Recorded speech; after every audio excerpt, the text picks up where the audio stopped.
नमस्कार. आपलं नाव सुद्धा ई उ ए ओ वा वी वू वे वो आणि ब या अध्यक्षरांपासून सुरू होते का? तर आपली वृषभ रास आहे.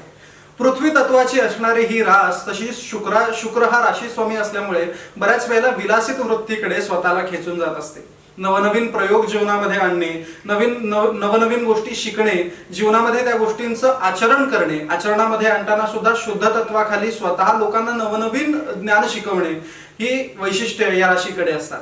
आपल्यापेक्षा लोकांपेक्षा काहीतरी वेगळं करण्याची यांची जी क्षमता असते ती खरंच या लोकांचं नावलौकिक प्रत्येक वेळेला वाढवत असते. पण अर्थात जेव्हा यांची द्विस्वाभाविक वृत्ती माणसामध्ये जमून जाते, एखाद्या विषयावरती जडलेलं त्यांचं प्रेम हे अबाधित शेवटपर्यंत तसंच राहतं. स्वतः जीवनामध्ये घेतलेला कोणताही ध्येय हा पूर्ण करण्याकरता ते कोणाचाही विचार करत नाही. अगदी स्वतःच्या कुटुंबातल्या लोकांचा सुद्धा ते विचार करत नाही.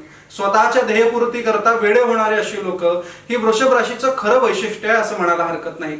अर्थात यांच्या जीवनामध्ये येणाऱ्या अडचणींकरता तसे फारसे उपाय नाहीत, पण अर्थात या लोकांनी स्वतःच्या दैनंदिन जीवनामध्ये अत्तराचा जास्तीत जास्त वापर केला तथा शुक्रवारी किंवा मंगळवारी जमल्यास जवळच्या कोणत्याही देवी मंदिरामध्ये जर जाऊन दर्शन घेतलं तर नक्कीच त्यांना त्यांच्या जीवनामध्ये यशाचा मार्ग मुक्त करण्याकरता अशा राशीच्या जातकांनी जवळच्या कोणत्याही देवी मंदिरामध्ये जमल्यास शुक्रवारी दर्शन घ्यायचं आहे. आणि खरंच यांना त्या गोष्टीचा लाभ स्वतःच्या जीवनामध्ये अतिशय उत्तम पद्धतीने घेता येईल इतकं मात्र नक्की.